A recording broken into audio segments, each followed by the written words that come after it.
Dear students, हम लोगों ने लास्ट लेक्चर में analysis of cubic unit cell के बारे में पढ़ रखा था। उसमें हम लोगों ने एटॉमिक रेडियस के बारे में पढ़ा था कि एटॉमिक रेडियस एक क्यूब में simple cubic unit cell, body centred cubic unit cell और face centred cubic unit cell में क्या क्या होती है। इससे पहले वाले लेक्चर में हम लोगों ने अरेंजमेंट ऑफ पार्टिकल्स के बारे में पढ़ा था कि पार्टिकल्स का जो अरेंजमेंट होता है किसी भी क्यूब में वो कितना होता है, यानी एक क्यूब में कोई भी पार्टिकल्स कितना पार्ट जो है शेयर करेगा, ये हम लोगों ने पढ़ रखा था। और उसके आधार पर ये निकाला भी था कि अगर कॉर्नर्स पर कोई एटम प्रेजेंट है, फॉर एग्जांपल कॉर्नर्स पर अगर कोई भी एटम प्रेजेंट है तो उसका arrangement simple cubic unit cell में जो कि कॉर्नर्स पर एटम प्रेजेंट होते थे तो उनमें अरेंजमेंट कितना निकल कर आता था। यानी अगर मैं सिंपल क्यूबिक यूनिट सेल की बात करूंगा तो एटम्स जो कॉर्नर पर प्रेजेंट हैं वो कितने होंगे, उसके लिए नंबर कितना निकल कर आएगा बेटा, 8 कॉर्नर्स होते हैं और एक कॉर्नर से टच होता है, या यूं कहो कि एक एटम जो इस कॉर्नर पर प्रेजेंट है वो उसका शेयरिंग जो है वो 8 क्यूब से होता है। उसके लिए मैंने यहाँ पर एक छोटा सा डायग्राम बना रखा है, आप लोग देख सकते हैं कि एक क्यूब तो ये हो गया जो हमको दिखाई दे रहा फ्रंट पर, एक इसके बराबर में रखा हुआ है और 2 इनके ऊपर रखे हुए हैं। इसी तरीके से ऐसे ही 4 क्यूब्स इनके पीछे रखे होंगे।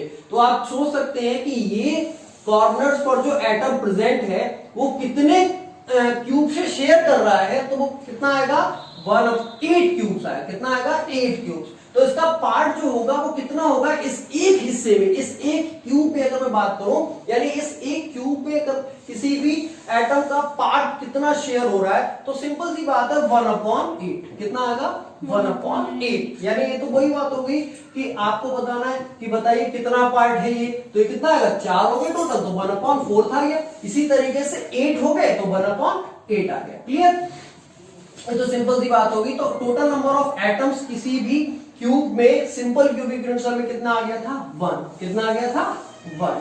इसी तरीके से हम लोगों ने फेस सेंटर निकाला था, एफसीसी अरेंजमेंट। तो एफसीसी में हमें पता है कितनी फेसेस होती हैं, फेस के सेंटर की बात हो रही ना, तो इसी तरीके से मैं इस एक फेस की बात करूं, ये क्यूब है, इसके पीछे इसकी फेस है, तो उसके सेंटर पर अगर कोई एटम यहां पर प्रेजेंट है, फॉर एग्जांपल इसकी फेस के सेंटर पर प्रेजेंट है, ये मान लीजिए ये फेस सेंटर है।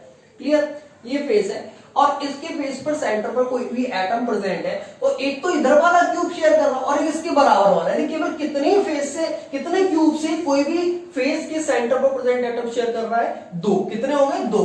फेस होती कितनी, 6 और अरेंजमेंट के निकलकर कितना है, 1/2। तो 2 3 जा 6, यानी एफसीसी अरेंजमेंट में एटम्स कितने होते हैं, 3। इसी तरीके से हम लोगों ने बॉडी सेंटर निकाला था। तो बेटा बॉडी सेंटर किसी भी क्यूब में अकेला होता है, यानी इस क्यूब के बॉडी पर, यानी सेंटर पर, ठीक है, वो उसका बॉडी सेंटर कहलाता है। कोई भी एटम प्रेजेंट है तो बेटा वो किसी से शेयर नहीं करता, वो यूनिक है कि इस क्यूब के अंदर ही रहेगा ना, इस वाले क्यूब में यहां पर रहेगा। क्लियर, तो एक क्यूब का बॉडी सेंटर अकेला होता है कि उसका अरेंजमेंट आता है 1। यानी बीसीसी अरेंजमेंट के तौर पर अगर बात करूं, बीसीसी अरेंजमेंट में एटम कितने आते हैं, 1। क्लियर, इसी तरीके से एक और निकल कर आता है एज सेंटर्ड की अगर मैं बात करूं तो किसी भी क्यूब में 12 एजेस होती हैं। कितनी होती हैं, 12। मैं इस एक एज की बात कर रहा हूं, इस एक एज के सेंटर पर अगर कोई भी एटम प्रेजेंट है तो वो किन से शेयर करेगा, तो मैं बात करता हूं।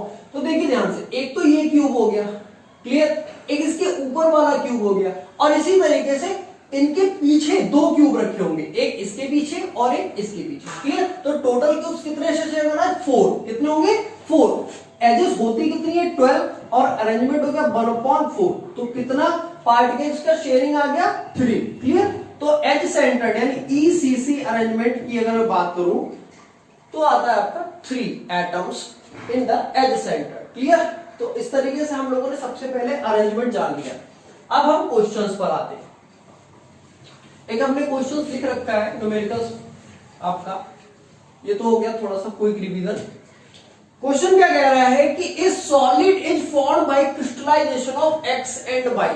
कोई दो एटम्स हैं एक्स और वाई, जिनके क्रिस्टलाइजेशन से कोई भी सॉलिड बना हुआ है, जिसमें एक्स जो एटम है वो ऑक्यूपाइज कर रहा है फेस सेंटर पर, यानी एक्स एटम जो है वो कहां पर प्रेजेंट है,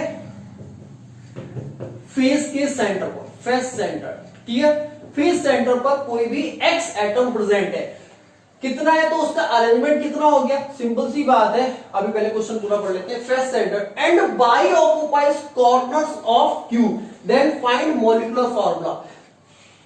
एक्स हो गया फेस के सेंटर पर, जस्ट अभी हम लोगों ने पढ़ा है अगर कोई एटम फेस के सेंटर पर प्रेजेंट होता है तो किसी भी क्यूब में उसका पार्टिसिपेशन कितना होता है, हम बताएंगे आपको, फेस कितनी होती है 6, क्लियर, उसका अरेंजमेंट हो गया 1/2, देन निकल कर आ गया 3, क्लियर, तो 3 एटम्स, यानी टोटल एटम्स ऑफ नंबर कितना होगा, x = 3। इसी तरीके से बाई की बात करूं मैं बेटा, तो बाई कहां पर प्रेजेंट है, कॉर्नर्स, कहां पर प्रेजेंट है, कॉर्नर्स पर, कॉर्नर्स अभी हम लोगों ने निकाला 8 होते हैं, अरेंजमेंट होता है 1/8, तो एटम्स कितने आ गए 1, क्लियर, तो इस तरीके से फॉर्मूला क्या बना, x हमारा हो गया 3 और y हमारा क्या हो गया 1, then the molecular formula of the crystal is x3y, clear.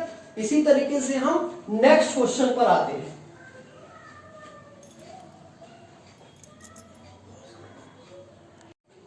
Dear students, जो भी क्वेश्चन हम लोगों ने सॉल्व किया था उसी के आधार पर ये क्वेश्चन आपको खुद से करना है, ठीक है। इसको मैं एक तरीके से बता दे रहा हूं आपको इसमें क्या चेंजेस है, थोड़ा सा find molecular formula of solid, कोई सॉलिड है उसका मॉलिक्यूलर फॉर्मूला आपको फाइंड करना है, क्लियर। x ऑक्यूपाइज कॉर्नर्स, जो x एटम है वो कॉर्नर्स को ऑक्यूपाइज कर रहा है, and Y occupies edge centre, वहां पर बाई क्या ऑक्यूपाइज कर रहा था, कॉर्नर, और x कर रहा था फेस, यहां पर दोनों में चेंज आ गया है, x आपका कॉर्नर कर रहा है और बाई आपका क्या कर रहा है, एज सेंटर। तो आपको फॉर्मूला सॉल्व करके बता रहा है, ठीक है, कमेंट्स में आपको फॉर्मूला लिखना होगा, क्लियर।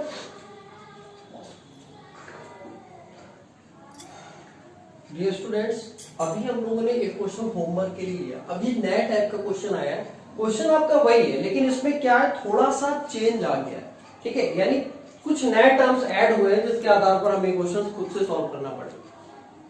क्वेश्चन पहले पढ़ता हूं ताकि आपको समझ में आ जाए। क्वेश्चन कह रहा है कि solid is consist of A, B and C, एक सॉलिड है जो A, B और C टाइप के एटम से मिलकर बना हुआ है। If A occupies corners of Q, अगर कोई एटम A है जो कॉर्नर्स को ऑक्यूपाई करता है, इस तरीके में कर चुका हूं क्वेश्चन, ठीक है, थोड़ा आगे पढ़ते हैं। But one corner is missing, ये थोड़ा नया टर्म है, लेकिन उनमें से एक कॉर्नर्स क्या है, मिस है, तो कोई घबराने वाली बात नहीं है, अभी हम क्वेश्चन को सॉल्व करेंगे। Comma, B occupies face centre but 2 faces are missing, कह रहा है कि बी फेस के सेंटर पर है लेकिन उनमें से 2 फेसेस के सेंटर से जो एटम है वो मिसिंग है, clear. And C occupies body centre but then find molecular formula of solid. Question बहुत सिंपल है, बस थोड़ा सा लॉजिक लगाना है और क्वेश्चन को सॉल्व कर लेना। देखते हैं क्या कह रहे हैं, सबसे पहले देखते हैं ए एटम जो है ऑक्यूपाइज क्या कर रहा है, कॉर्नर्स, तो इसका अरेंजमेंट होगा बच्चों 8 कॉर्नर्स होते हैं, 1/8 एटम आ गया आपका 1, क्लियर। लेकिन उसमें से कह रहा है कि एक कॉर्नर्स मिसिंग है, ध्यान देना बच्चों, कॉर्नर्स होते हैं 8 लेकिन उनमें से एक कॉर्नर्स मिस हो गया है, क्लियर। तो अरेंजमेंट कितना आ गया बेटा, 1/8 अरेंजमेंट था, अगर मैं 1 - 1/8 करूंगा तो आंसर आएगा 7/8, क्लियर। यानी एक कॉर्नर्स का जो अरेंजमेंट होता है वो कितना होता है, 1/8, और वो क्या है, मिस है, एक एटम मिस है। ध्यान रखना, फिर से एक बार समझते हैं इसको कि आपका एटम्स कितने आ गए टोटल, 1, ठीक है, 1 एटम आ गए, यानी कॉर्नर्स पर होने चाहिए एटम 1 एटम होने चाहिए, लेकिन कह रहा है कि एक कॉर्नर मिस है, एक एटम नहीं मिस है, एक कॉर्नर पर रखा हुआ एक एटम पूरा का पूरा मिस है। तो बेटा एक कॉर्नर पर, अभी जस्ट हम लोगों ने सॉल्व किया था तो आपको बताया था कि एक कॉर्नर्स पर जो एटम्स का अरेंजमेंट होता है, कितना हिस्सा शेयर करेगा वो, तो कितना हिस्सा शेयर करेगा, 1/8 हिस्सा ही तो शेयर करेगा, और वो हिस्सा गायब है, तो 1 माइनस 1/8। क्लियर? तो कितना एटम आ गया, यानी जो ए एटम है एक्चुअल में वो है कितना, 7/8। क्लियर? नेक्स्ट आपका कह रहा है कि V ऑक्युपाइज फेस सेंटर। ठीक इसी तरीके से देखते हैं, V occupies face centre, face centre.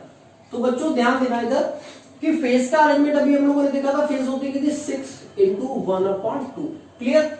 1/2 तो कितना आ गया 3, यानी टोटल एटम होने कितने चाहिए 3, लेकिन कह रहा है कि टू फेस सेंटर पर जो एटम है वो मिस है, तो एक फेस के सेंटर पर अरेंजमेंट हो गया 1/2, तो दो फेसेस के सेंटर पर अरेंजमेंट कितना हो जाएगा 1। क्यों? 1/2 प्लस 1/2 = 1, यानी पूरा का पूरा एक एटम यहां से मिस हो गया।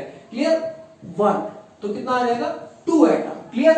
यहां पर आ गया ए आपका आ गया 7/8 और बी आपका आ गया 2 कैसे है, फिर से एक बार बता रहा हूं कि आपका दो फेस सेंटर में से ना, तो एक फेस के सेंटर पर जो एटम पार्टिसिपेट कर रहा था वो कितना था 1/2, दो फेस के सेंटर से मिस है तो 1/2 प्लस 1/2 = 1, यानी इतना हिस्सा जो है एटम का वो मिस हो गया, तो कितना हो जाए 3 - 1 = 2। क्लियर? इसी तरीके से मैं आगे जाता हूं, फिर कह रहा है C occupies body centre, body centre. तो बॉडी सेंटर का अरेंजमेंट सिंपल ही होता है 1 और कोई मिस एटम नहीं है, तो सिंपली फॉर्मूला क्या बना आपका, ए कितना हो गया 7/8, बी कितना हो गया 2 और सी कितना हो गया 1।